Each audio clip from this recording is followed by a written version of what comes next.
All right, ladies and gentlemen, welcome back. My name is Dave, and I've got our friend and special guest, Scott Ritter, back with us, as today is a rather tumultuous day in maybe world history, certainly with regards to foreign policy and all kinds of implications that this has on the United States and the world. Scott Ritter, welcome back, sir. How are you? I'm doing great. Thanks. Yourself? Okay. Like I told you before we started, I think fear is a word that I'm carrying around today a little bit as a concerned world citizen, as a concerned citizen of the United States, watching my country do some really disastrous things when it comes to foreign policy. We've seen what's been happening in Ukraine and what the results have been of our foreign policy there. And now we've got Nancy Pelosi, who's essentially the second, right, behind the vice president to be president of the United States, going over to Taiwan. And China has threatened. China has said some remarkable things that the Western media, I don't know if they've ignored it, but they haven't really taken it all that seriously. And I'm wondering, Scott, just tell the audience here, what the hell is happening here? What are we doing? And what is the logic? Is there any logic into this? I've heard politicians, regardless of where they are, on whatever side of the aisle, say, yes, we have to go through with this. Yes, we have to look strong. People who would never support Nancy Pelosi on anything are coming out of the woodwork and saying, yes, this is what we need to do. What do you say, Scott? Well, there's two I guess approaches to answering that question. The first one is I think what we're seeing here is the death of America's one China policy. It's always been a lie. I mean, let's just be straight up honest about that.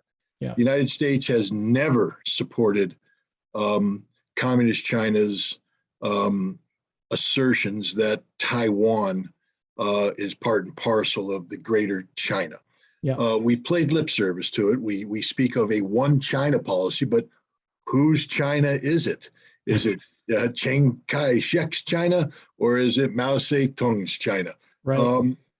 When Nixon went to China and we began the process of bettering relations, we created what we called strategic ambiguity about what our true intent to China was, paying lip service to communist China's assertions that it alone was the master of all China, while continuing to tell the Taiwanese that we would defend them against any aggression from China. Now, we wouldn't enter into an alliance. We wouldn't have American troops on their soil, but we sold them weaponry, and we encouraged Taiwan to create a vigorous self-defense capability.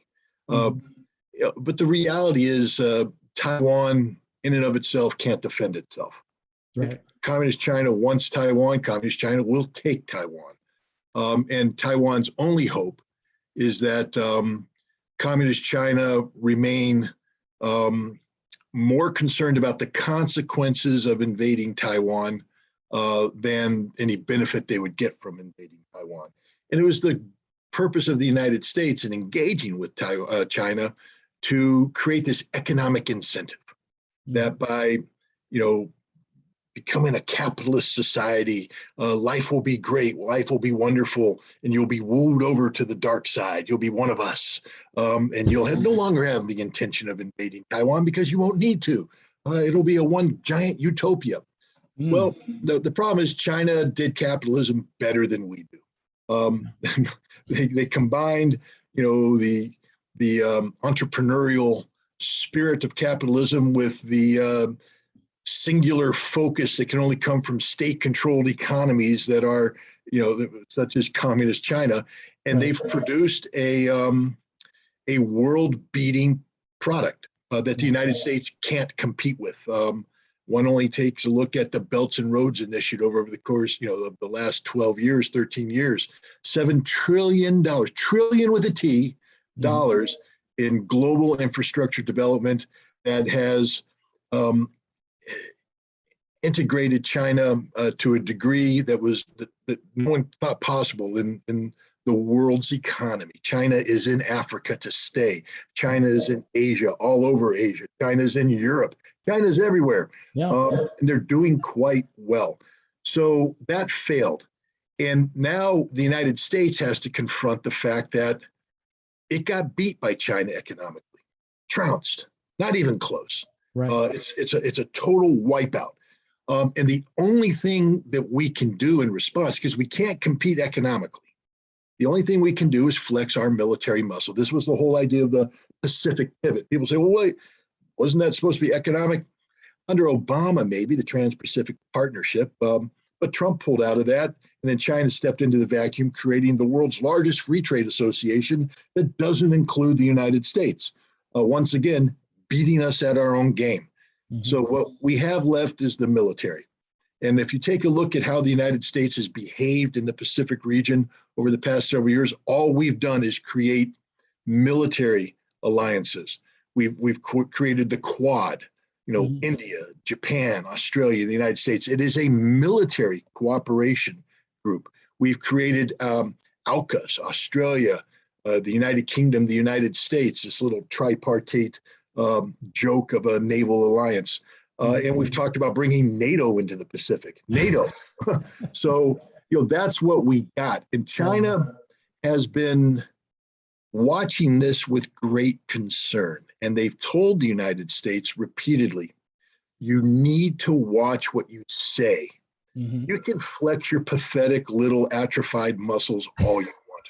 We don't care. Yeah. But when you articulate policy that breathes life into the notion of an independent Taiwan amongst Taiwanese political elements that will now act on this, that's where China draws the line. A lot of Americans don't realize that this isn't just rhetoric, this is their constitution. In 2005, China inserted into their constitution an absolute requirement to go to war if Taiwan seeks independence. So it's not up to debate. It's not like there will be a debate in the Chinese legislature about whether or not to go to war. China is going to war right now as we speak. People need to wake up to this fact. China is at war with Taiwan. They don't need to declare war because Taiwan is part of China. So China doesn't have to say, we're declaring war under Article 51. No, they're just going to go in and they're going to do it. And they're doing it right now as we speak. They're mobilizing unprecedented forces. They have warned us over and over again. They have called Jake Sullivan. They have called Tony Blinken. They have called Lloyd Austin. They called the President of the United States. And they said, shut up when it comes to the irresponsible stuff you're saying about Taiwan. There will be a consequence. Their ambassador gave an interview on NPR, said if America continues this, there will be a war. Wake up. We're at war with China right now. We just don't realize it. But the other aspect of that is, of course, dysfunctional American policy. We don't know what the hell we're doing. We don't have a policy. Right. And one of the reasons why we don't have a policy is that we don't respect China. Sort of like we didn't respect Russia. Yeah. Remember in the lead up to Ukraine, Russia will never invade. They don't have the economy to invade. They don't have the military to invade. They're bluffing. Putin don't bluff. They invaded. They're winning. We lost across the board. Now we have people who I respect. I won't name them, but I've just recently had conversations where I took umbrage at what they said.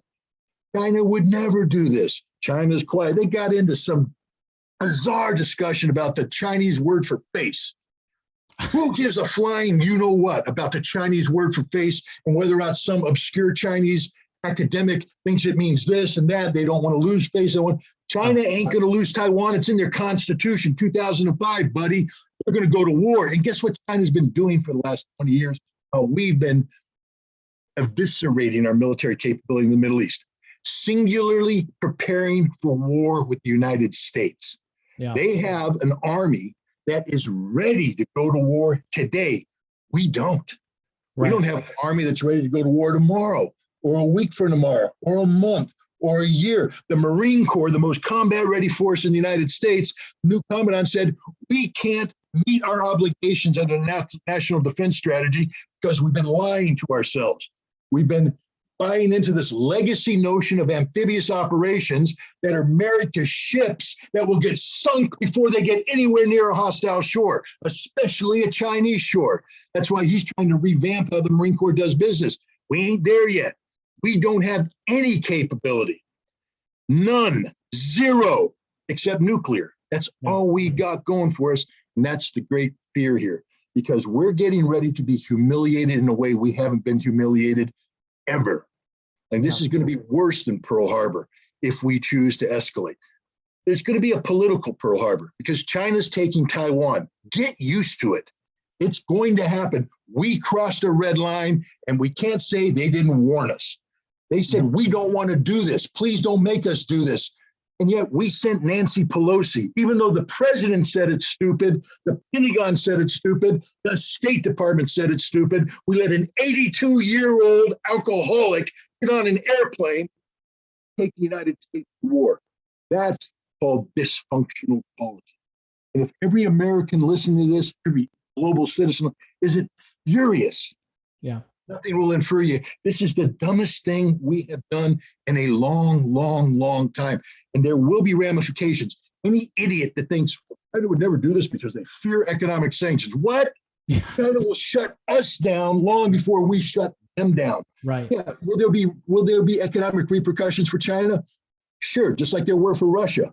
Last time I checked, Russia's running a surplus. We're in a recession. Yep. So, China has already thought this through. It's not like China woke up today and said, oh my God, Nancy Pelosi's landing in Taiwan. What are we going to do?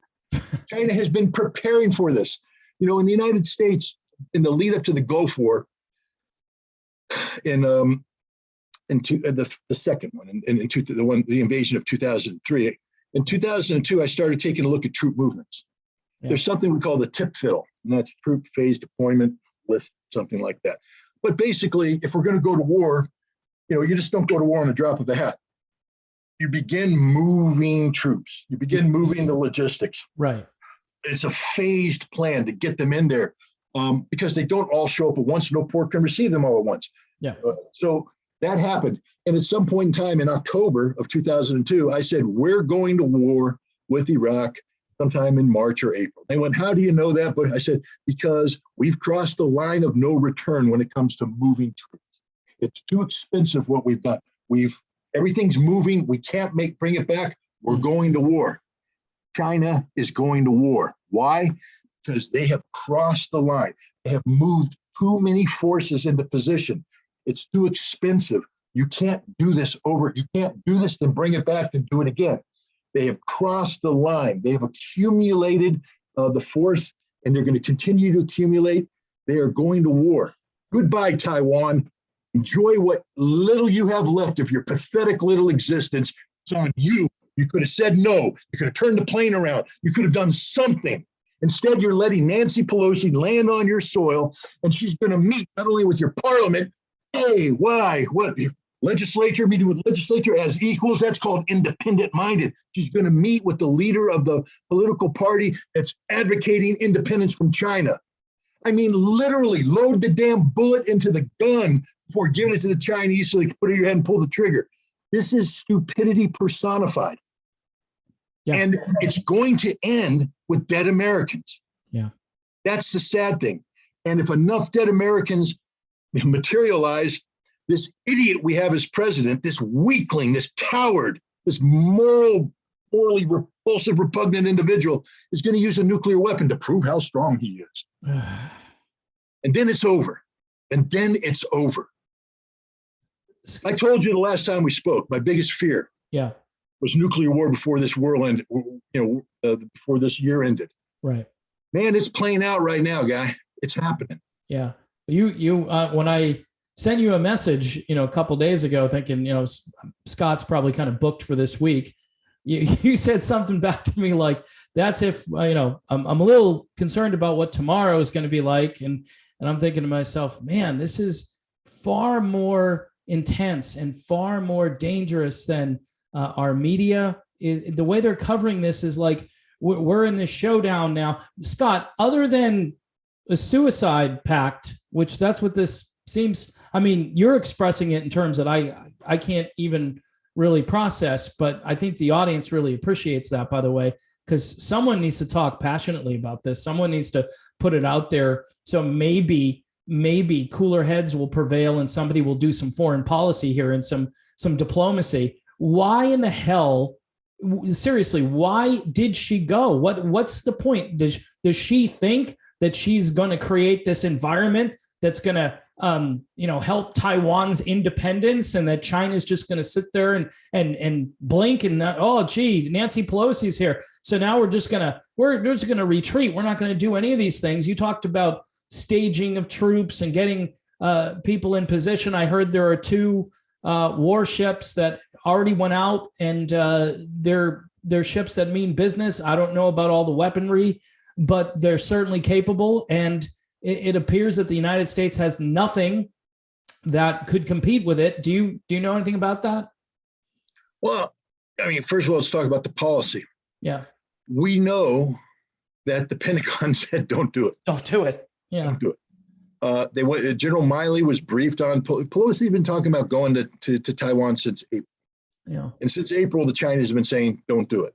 Right. The Pentagon, basically said, it's not a good idea because this is going to lead to an escalation that we aren't in control of and we're not in a position to deal with. Miley did say if she goes, we can provide concentric rings of protection. And we saw that. The U.S. scrambled 8 fighters with 5 tankers to provide some sort of presence that could respond if China sought to intercept. And now we're scrambling apparently dozens more aircraft out of Japan because China's put Su-35s into the air that are crossing into Taiwanese airspace. The Taiwanese air defense are firing warning shots. I mean, we're all going to get shot down. Let me just put it that way. Yeah. Let me teach you a little bit about air combat. Okay. First of all, tankers are very vulnerable. Mm-hmm. So if you're dependent upon going up and continually hooking up with a tanker to get the fuel necessary to engage in air-to-air combat, you know what you do in air-to-air combat? You hit the afterburner a lot. What happens when you hit the afterburner? Burn a lot of fuel. The other thing you do is you drop your fuel tank because that hinders maneuverability. So you've lost your fuel tank, you're hitting afterburner, which means after a couple minutes of maneuvering, you got to go tank up. A tanker is going to be shot down, so you're going in the ocean. Welcome to the reality of air-to-air combat over the Pacific. Now, the aircraft carrier is going to launch some planes. We're used to having control of the sea, so that aircraft carrier can move around, the planes come in to recover, the aircraft carrier turns into the wind, the planes land, Top Gun moment. Ain't going to happen. That aircraft carrier is going to be running for its life. Its seaplanes are going to be shooting at cruise missiles. Some of them are going to get through, hit the tank, hit the carrier. The carrier ain't going to be able to recover aircraft. All those naval aircraft we sent off, they're in the drink. Goodbye, pilots. Welcome to air-to-air combat in the Pacific. And then that's it. Once we lose all the airplanes in Japan and we lose all the airplanes on the aircraft carrier, we got nothing left. Yeah. What are we going to do? Send more aircraft carriers out? They'll get sunk too. We are inside the envelope of Chinese military supremacy. They own this land. They own this water. They own the air. And we can't change that equation. A carrier battle group in and of itself ain't squat, really, not in the modern sense. It's 13 targets, however many ships are in the battle group, depending on, and if you think the Chinese are passive, you know what they got a lot of? Submarines. Yeah. Some of those submarines are diesel, very quiet. Some of them are nuclear, quiet too. And they follow American submarine aircraft carriers around all the time. And we don't know about it. That's how embarrassing this is, because we're not as good as we think we are. And so they're in a position right now, take us out anytime they want. They don't want to because they respect the fact that we're nuclear power and we have nuclear deterrent capabilities. But why are we even talking about nuclear war? Why would we even go there? What is Taiwan to us? Right. Why would we, why do this? The State Department doesn't want this to happen. They've quietly told Pelosi no. The president has told Pelosi no. Who the hell is Nancy Pelosi? Right. Okay, yeah, number 2 in the line of succession after Kamala Harris. But they keep saying she's the head of an independent branch of government. An independent branch of government that has zero say on foreign policy and national security policy. Oh, no, Ritter. This is what I heard from all these other people. That's supporting the unilateral executive power theory, and we can't support it. Read the frickin' Constitution, asshole. Okay, I'm not supporting anything other than what's said in the Constitution. Right. The Speaker of the House heads Congress. They control the purse. They get to advise. They get to provide advice and things of that nature. But they don't make decisions. Nancy Pelosi cannot pick up the phone and say do anything because she has no power, and yet we're giving her the trigger to go to war with China. How stupid is that? Yeah. Excuse me.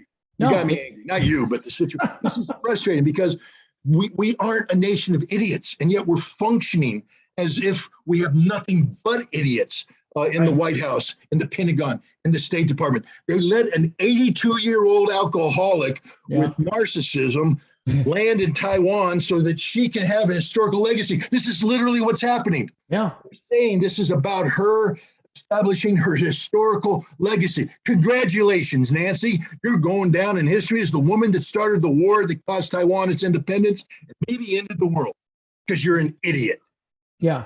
Well, and you're 100% right. And you were right about Ukraine. You called that, and it's all playing out. Russia's winning and the media is really quiet about it. But Scott, everybody, there's this majority, this scary majority of people who you would think would be in opposition.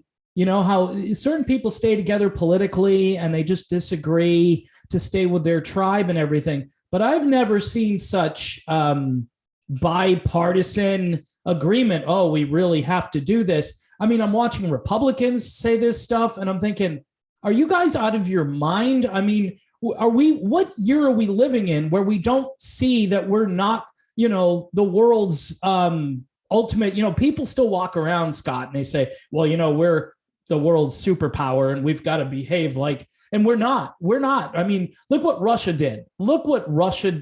And then as you say, everybody was like, oh, the sanctions, they're really going to hurt Russia. I mean, nothing's going to hurt Russia, really, nothing. I mean, they rebounded quickly. They decided, hey, I read an article that said, we're just going to take this as an opportunity. We're going to make more of our own stuff. We're going to produce more. We're going to take care of our citizens. Regardless of what you think of Putin, right?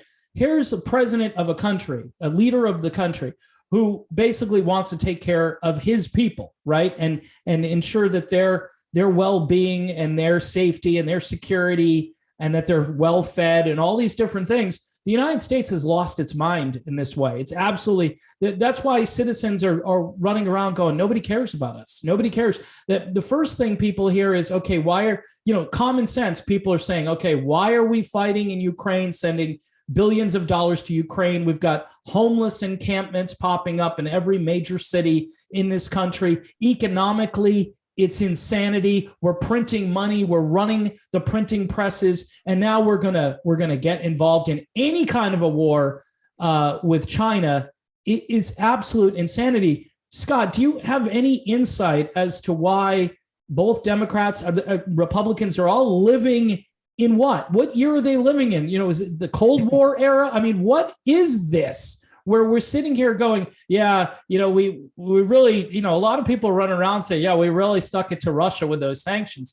And the sanctions didn't work at all, but the media isn't saying anything. So now what are they going to say? Well, we should really sanction China. China makes everything. China owns everything. I've been hearing for years how China owns land in this country and owns resources and influences all of these politicians and the NBA. You can go down the list of what China is in charge of. And what are we doing now? Why are we doing this, Scott? What is the motivation? Ignorance is the driving force because we literally are. Is it Cold War mentality? I mean, what is it? Look at all the Chinese experts we have. I mean, it's the same trap, it's the same intellectual trap that we fell in with Russia. When all of we had a handful of real Russian experts, Stephen Cohen. Yeah. Man, if America had listened to Stephen Cohen, we wouldn't be in the situation we're in today. Obviously, Jack Matlock. Imagine if America listened to Jack Matlock, we wouldn't be. But instead, we allowed ourselves to buy into the intellectually vacant arguments put forward by what I call the Putin whisperers, the people who have based their entire Russian area studies expertise on taking down Vladimir Putin. Yeah. And if you're singularly focused on Putin, it means you don't understand Russia, which means you're going to get it wrong every single time. And we got it wrong every single time. With China, we have a bunch of Cold War leftovers. Okay. Who provide assessment. You see them on TV often, very critical of China. We have a bunch of senators who continue to think that somehow, we're in the 1950s and 60s taking on, Mao's, great leap forward, and we got to stop this, and this is bad, and all this stuff. And we've oversimplified China, and then the other people, it's the same trap we fell into Russia. We have an entire generation of, quasi-academics who bought into the notion that Russia was defeated after the Cold War and that the decade of the 1990s was defined the relationship, one of economic and political exploitation. Yeah. And then they were very much, disillusioned when Putin said, nope, I'm going to stand up, take care of Russia. And they, focused on him and they forgot to study Russia. We have a bunch of people that bought into the concept that by expanding economic relations with China, that we would cause the Communist Party to collapse. Mm-hmm. And that what would emerge is this Western-style democracy that was going to hold our hands and we'd learn how to sing Kumbaya in Mandarin. And it would be wonderful. The world would be great. Didn't happen. Yeah. So we have a lot of people that are disillusioned by this. And now what they've done is they've turned that disillusionment into anger. Yeah. And they are criticizing President Xi Jinping. They're criticizing the Communist Party. They criticize everything about China. It's just mind-boggling when you read the assessments put in about the Belts and Roads Initiative. Yeah. If I hear one more fake expert talk about, oh yes, but it's failing because Sri Lanka has rejected the Chinese efforts to take over a port. Are you high? Sri Lanka didn't reject anything. It's not having any meaningful impact. China is dominating the world. $7 to $10 trillion worth of investments, while the best the G7 can come up with is a fake $600 billion budget, of which only $200 billion represents promised funds which will never be delivered. The other $400 billion is supposed to come from businesses that will never invest. It's fake. It's an illusion. It's like everything we deal with China, we fake ourselves out. Yeah. We don't understand China. We don't understand anything about China. When I hear diplomats explain Chinese policy by trying to give me some sort of quasi-academic interpretation of the Chinese word for face, I know we are intellectually finished as a nation. Yeah. China is a complex society, but it's a successful society. Right. Okay. I don't want to sit here and say that's how I want to operate. Correct. But there's a saying, we are all 9 missed meals away from chaos. Yeah. Okay. Your community misses 9 meals. Say goodbye to your community. It's going to be riots in the street. They're going to be killing you for food. Yeah. Hunger is an amazing thing. You know who knows this very well? China. They've lived through famines. They know what it's like to lose tens of millions, hundreds of millions of people to starvation. They don't want it to happen again. So what if the Chinese government does, Xi Jinping, in the last couple of years? They've lifted in successive campaigns 300 million people at a time, lifted up from poverty to middle class. Is it perfect? American suburbia? No, but it's pretty damn good compared to what they had. And China is focused on feeding these people so you don't have 9 missed meals. They're focused on creating a stable economy. Man, they build bullet trains. When's the last time we built a good bullet train? Yeah, never. So we don't understand China. We don't comprehend China, and we're not making any effort to do so. Had we done so, had we taken the time to learn about these people, learn about their culture, learn about their ambitions, we would realize that they don't want to go to war. Yeah. They want to live not in economic domination, but in economic competition. They enjoy the competition. They prosper under the competition because they recognize that competition creates an impetus for each side doing better. Mm-hmm. It's like if I'm going to go play a football game, if I'm playing against a good team, I'm going to train harder. Yeah. I'm going to come up with better plays. I'm going to work on my passing arm, but But instead of, oh, we're playing a mediocre team, you drop your guard. China's all about competition. They're all about the competition. Sometimes they play using rules that we're not happy with. Well, Right. guess what? We play with rules they're not happy with either. Yeah. It's not a perfect world, but it's not a world worth going to war over. China doesn't want war, but we can't compete. You can't compete with that which you don't understand. You also, it's something that I've said many, many times. If you're in order to solve the problem, you actually have to, if you can't define the problem accurately, the solution you come up with solves nothing. Right. We can't define China accurately. We're stuck in the past. We're stuck with our own prejudices. We're stuck with our own ignorance. So we're defining a problem that has nothing to do with reality. And so the solution we put forward solves nothing. And in this case, makes the problem much worse. We don't know anything about China. China's getting ready to school us like we've never been schooled before. I hope I'm wrong. I hope in a week's time, in a month's time, I'm on your show saying, wow, China didn't invade. I got it wrong. You know what? I'll be the happiest guy in the world. Right. You know what? Right. I'm not making any money with this prediction. And clearly you see, I'm not happy about this. This angers me. This infuriates me. I hope for nothing more than be able to come on this show and go, I was wrong. I'd love to be wrong on this. I really want to be wrong on this one. Yeah.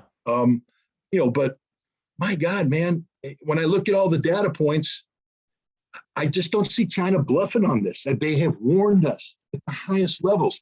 And, if again, I come down, okay, all you wonderful academics, you study the word face. Face, it means everything to China. Okay, when you have all of their senior officials tell the United States not to do something, or else there will be real consequences. Right. And then the United States does it. Does the Chinese face shine by doing nothing? Come on, guys, you know the word face? Tell me what it frickin' means. I'm telling you right now, the Chinese, I believe, aren't going to lose face on this one. They're going to smash face. Yeah. Ours. Wow. Yeah, those are some pretty ominous predictions and words, and I agree with you. I'm hoping that you're wrong too. You weren't wrong about what happened in Ukraine, and it's still playing itself out. The media, Scott, I've noticed, tends to just move on, like they change the subject, and this might even be a welcome change of subject for them, which is really scary to think about, that they would pivot away from what's happening in Ukraine and oh, look, China. Everybody can agree that China is the worst enemy we've ever had. And, we've been told and I believed a lot of it too, for decades, China, you hear China's going to eat our lunch. China ate our lunch and ate it and is going to eat it again, apparently. And, America lost its way, I think, when it just started outsourcing everything to everybody. And you lose your independence, people don't understand that, economically speaking, and also this all goes together with geopolitics, is that once you become a weak country, like you don't make anything and your culture has gone crazy and people are disagreeing about the most ridiculous things and we're constantly fighting on social media and we can't focus on anything really important. You mentioned things about, ignorance, I think was your first word out of that last little diatribe I did. And I'm still like, Nancy Pelosi is this ignorant. Like our government isn't just saying, look, I don't want you to go. It would be a bad idea. They should say, Nancy, do not go. Do not go. This is a national security disaster. She's on a U.S. Air Force plane. Yeah. All the president had to do is call the Secretary of Defense and say, bring the plane home. Yeah. Nancy don't own the plane. Nancy go up to the pilot and say, you got to turn around. Pilot say, sit down, shut up, or I'll put you under arrest. You're interfering with the operation of a flight crew. Okay. Welcome to reality, Nancy. You have no power. You own nothing. You can do nothing. You can come back to Washington and pout. You can talk to the rest of your Congress about, freezing the budget and protest. Right. I dare you, Nancy. Do it. See how long the American people like you. No one supported this trip. This trip could have been stopped at any time. But the president opted not to. And frankly speaking, if I were the Secretary of Defense, I would have told the plane to turn around too. I would have said, no, I'm not putting that plane in the head. Nancy, you want to fly into Taipei? I'll put you in the back seat of an F-18. So you can engage in air-to-air combat too. Maybe we'll let you fire a missile. You want to feel tough? Here, fire a missile, Nancy. You want to feel what an injection seat feels like? Boom! Oh my God, your 82-year-old spine snapped. I'm sorry, but no, they let her dictate. And that's the ultimate sign of weakness: giving in to an 82-year-old woman who's mentally deficient, right, and allowing her to dictate a policy outcome, not of a trivial nature. This is a war. We allowed Nancy Pelosi to make a decision about going to war. Why? Yeah. Yeah. And that's the question. That's why this is so crazy. And again, the only thing it accomplishes, I think, is, like I said, it changes the subject, changes a couple of subjects right now. All the economic distress that Americans are under right now, the fact that everything is so polarized and you can't have a conversation about any important issue, right? So everyone now, like, this is the latest thing. Like, Scott, during the run up to Ukraine, everybody had the little flag emojis in their lapels. They had the Ukrainian flag, and you got rock bands out there donating money to Ukraine, all the poor people in Ukraine. I'm like, what about all these veterans that kill themselves every day in our country? What about the homeless here? What about this, that, and the other? And it's just sad, because you got politicians that say they care about America first, but yet then they sign off on this stuff. The only thing I think this accomplishes is it gets people afraid again. It's like, I was getting over this pandemic thing. Now I've got to worry about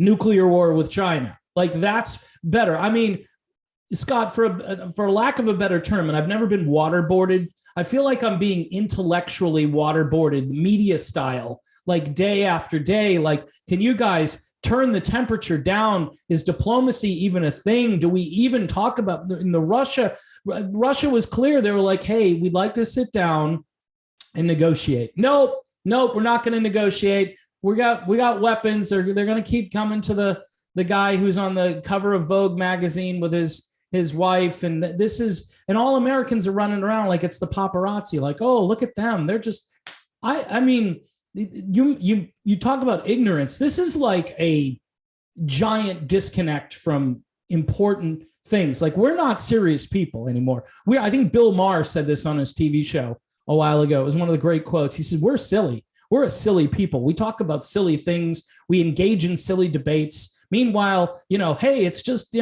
World War III or IV, however you want to categorize it, with China. And we're sitting here thinking to ourselves, okay, that doesn't sound good. Maybe we should turn the temperature down a little bit. Why are we sending, as you mentioned, you did a better job describing Nancy Pelosi than I could.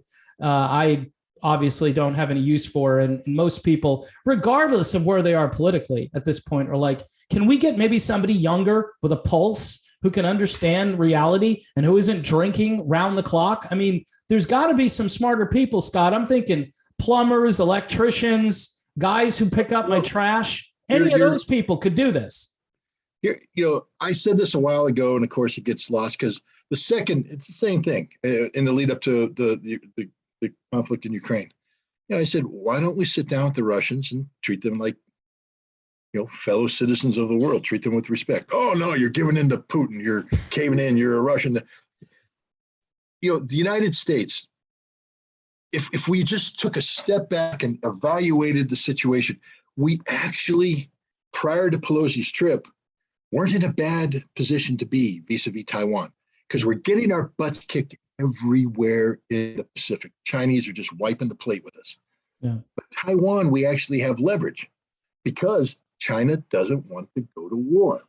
Right. So how do we leverage that to our advantage? The first thing we do is we sit down with the Chinese and treat them with respect. And we say, we have a big, big problem. You're aware of this problem. That problem is, several decades worth of ambiguity in a policy that's no longer resonating. I mean, why we're ambiguous. Why we're in a tough position right now. We need to find an off-ramp, right? Yeah. We need it and you need it, because if we don't get off this off-ramp, it's leading us in a path towards conflict. Yeah. We would like to work with you. You keep talking about the peaceful reunification of China with Taiwan. We would like to work with you to make that happen. Right. But we would like it to be done on terms that are very beneficial to the Taiwanese. Because if they're going to pull down their flag and put up your flag, they need to literally, when they wake up the next day, the only thing that should change for them is the flag over their country. They should still have the same political parties. They should still be allowed to vote the same way. There should be minimal impact on them. And their economy, rather than you taxing the crap out of them, all this, you just seek further in-depth integration with their economy. And we can help make this happen because we're the only thing that keeps Taiwan viable as an autonomous entity. So we have a lot of leverage here.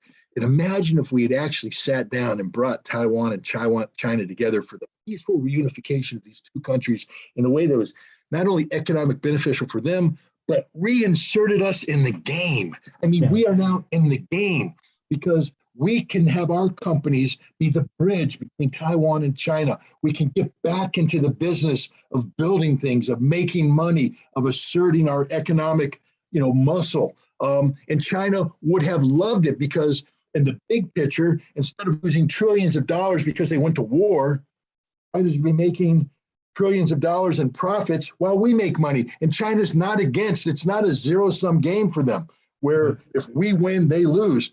Man, China's all about everybody winning. This would have been a great thing. And history would have shown America to be one of the greatest peacemakers. Whatever president did that is a Nobel Peace Prize winner for sure, along with his Chinese counterpart. And we can't be against letting the Chinese win a Nobel Prize every now and then because we let Menachem Begin win a Nobel Prize. We gave it one away to Barack Obama for doing nothing. So imagine if we could get the Chinese and the Americans and the Taiwanese to have a triple Nobel Prize, all three getting together, preventing a war. It could have happened. It could have happened last week. It could have happened yesterday. Yeah. It can't happen now. Nancy Pelosi landed in Taipei. It's over. It's over. It's over. See, I think the issue is for the people that I talk with anyway, there's like this red line when it comes to China, like, well, Russia's not the Soviet Union anymore. And, but China is, party.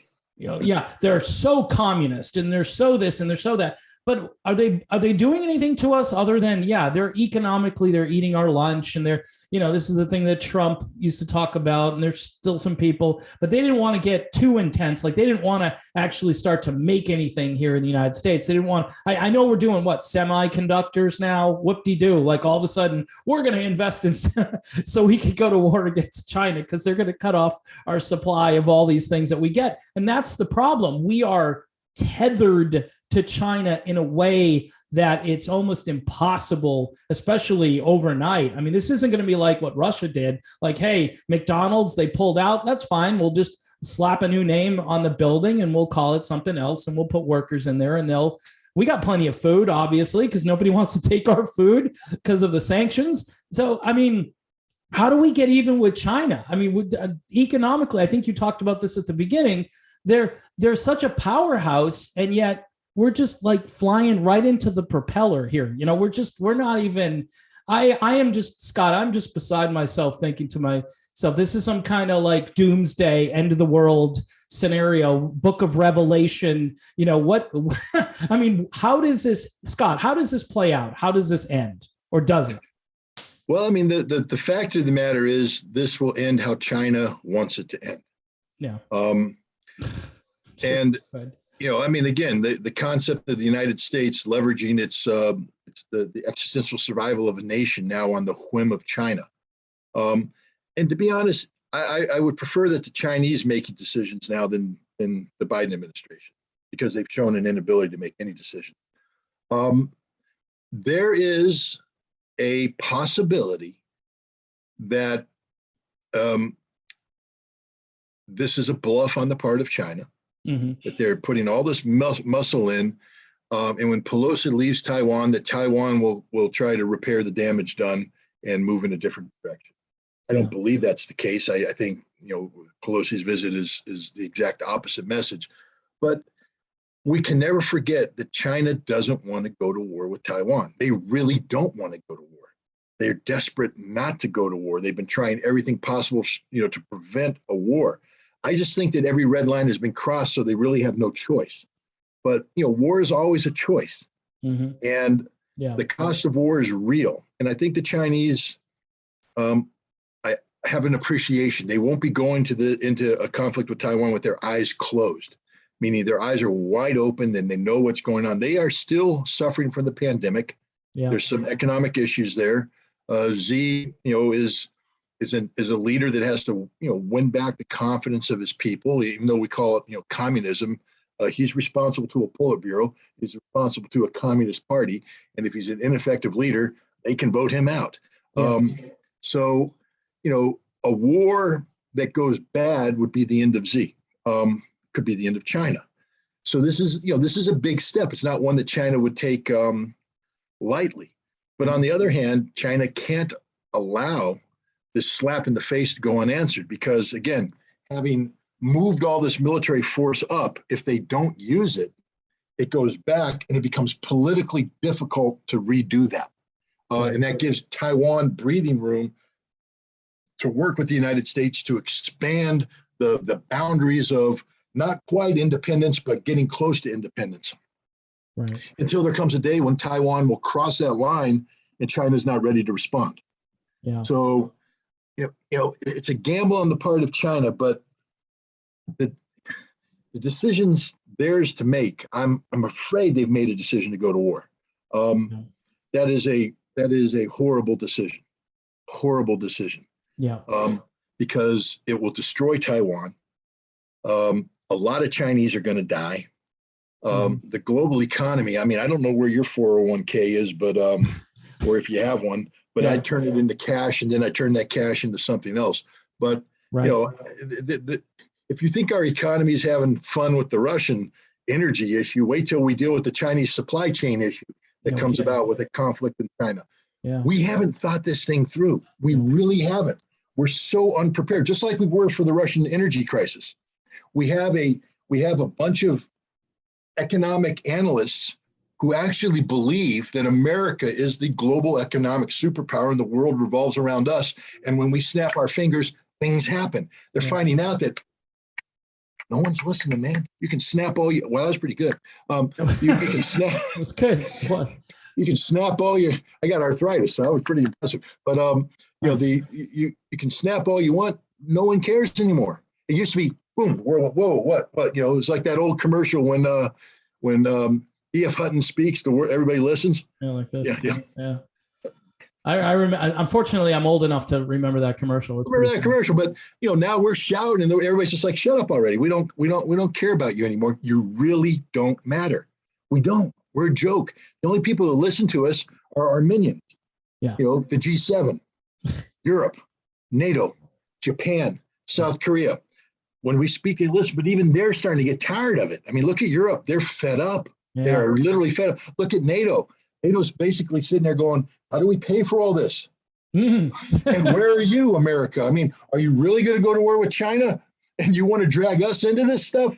I had to laugh that, the German foreign ministry made a statement earlier. If China invades Taiwan, we will throw our support behind Taiwan with the German fleet, the German Air Force, the German Army, or the vaunted German economy. Ooh, the one that's just so good. You're going to mobilize. What are you going to mobilize, Germany? What? Yeah. You pathetic little excuse for a Central European nation. Come on, man. Shut up already. You're just encouraging the Taiwanese, elements within Taiwan. And there's the other potential for hope. Yeah. It's only dozens right now, but I think Taiwan is waking up to the fact that their life is about to end. Yeah. Violently.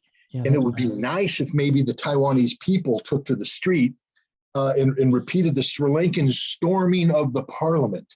Right. Seized control of the parliament, seized control of the presidency, and begged China not to invade. Don't do it.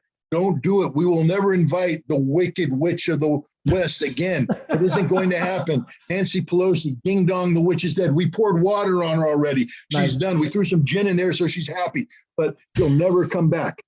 I mean, I don't mean to be mean like that, but I mean, good God, how many times do you have to appear on national TV drunk before people start to realize what you are?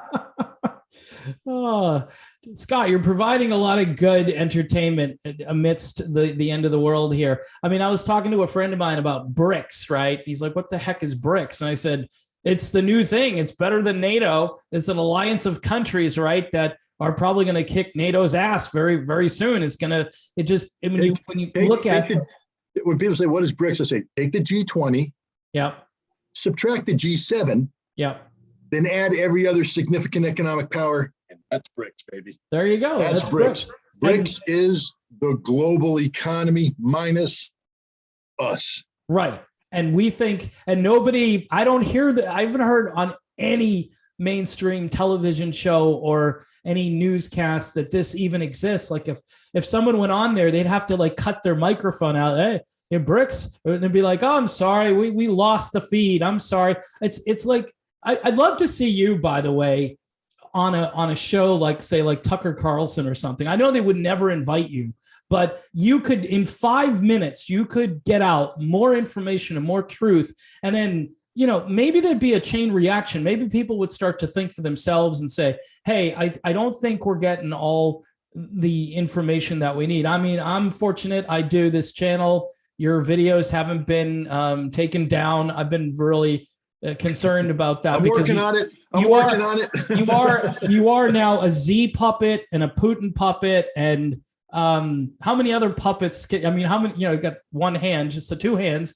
But I mean, I raised my hand, but the puppet master has control of me. I mean, you got control of the arms, and he's controlling everything Scott Ritter says. So, Scott, I'm going to wrap things up. But before I go, you got a new book out, so we want to give you a plug for that. I don't know if you have a copy lying around so you could show the audience and tell us where people can get this book, because, you know. There it is, Disarmament in the Time of Perestroika. Well, that was fast. All right. See, he was ready. He was ready.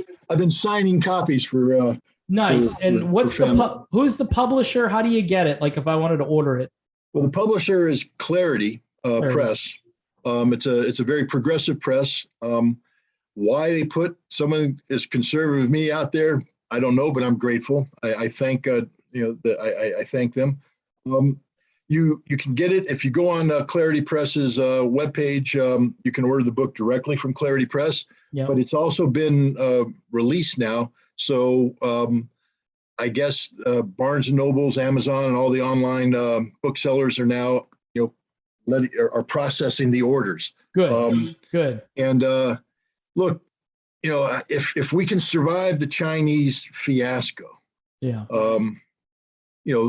this book is not. Can I plug it just for a second? Sure. Yeah, I wanted you to. Yeah, go ahead. I appreciate it. Yeah. The book is, I think, a remarkable piece of history about a remarkable time. I mean, what happened with the Intermediate Nuclear Forces Treaty, how it came into being, and how it was implemented, how we made it happen for the first 3 years, because that's what this book covers. It covers the first 3 years of the treaty. Is a piece of history that's never been told to this detail. I mean, this book is unique. Nobody's ever written anything like it. And we take a look at how bad things are with Russia today, and they're pretty bad. Yeah. And people are like, oh my God, how could we ever have good relations with Russia? It's a proxy war in Ukraine between the United States and NATO and Russia. Man, go back to 1984, 85, 86. There was a proxy war in Afghanistan. Oh yeah. The United States funding the Mujahideen to fight the Soviet army. In 1983, we almost went to nuclear war with the Soviet Union. Able Archer 83, the NATO exercise that the Soviet Union thought was really launch codes going out to launch nuclear weapons. They put their missiles on alert. The Soviet Union has deployed SS-20 missiles, which are the heart of the story here. We responded by countering with Pershing 2s and ground-launched cruise missiles, putting everybody on a hair trigger alert for nuclear annihilation. In 1985, they shot a guy named Major Arthur Nicholson outside of the Ludwigshafen tank, Soviet tank place facility. 86, big spy scandal. There was no friendship. Ronald Reagan called them the evil empire. Yeah, I remember that. And yet, on December 8th, 1987, Mhm. Reagan sat down with Mikhail Gorbachev and signed this treaty. Yeah. On June 14th, I flew into the Soviet Union with the five-person advance team to start the process of beginning the installation of an inspection facility outside of a Soviet missile factory, the one that produced the SS-20 missiles, to make sure that they were in compliance with their obligation not to build these missiles. Right. The United States Senate, many people did not want us to succeed. Jesse Helms, the very conservative Republican senator from North Carolina, had a very aggressive staff with a lot of connectivity in the CIA and in the Defense Department, and they were pressuring the president to shut this thing down, saying it wasn't working, the Soviets weren't cooperating, et cetera. We were on the ground trying to build this thing in the winter where the temperatures got down to minus 50, minus 60. And we did it. We overcame every obstacle and made it happen. And we began something that had never been done before, on-site inspection by humans. Yeah. American inspectors on the ground in the Soviet Union implementing the treaty that saved the world. So this isn't just about history of that time. It's a template on what we can do today. Yeah. When people say, how do we get an off-ramp out of this? I say, read my damn book. Yeah. We can do this again. Right. You know, we can call we can call Putin whatever we want. Evil this, evil that. Ain't nothing we're going to say about Putin that's worse than the evil empire. Right. Okay. Correct. We're killing Russians in Ukraine. We were killing Russians in Afghanistan. There was a lot of tension, nuclear tension and everything, but we found a way out of it working together with the Soviets to build something that saved the world. We could do it again. That's why I like this book, because it's not just about history.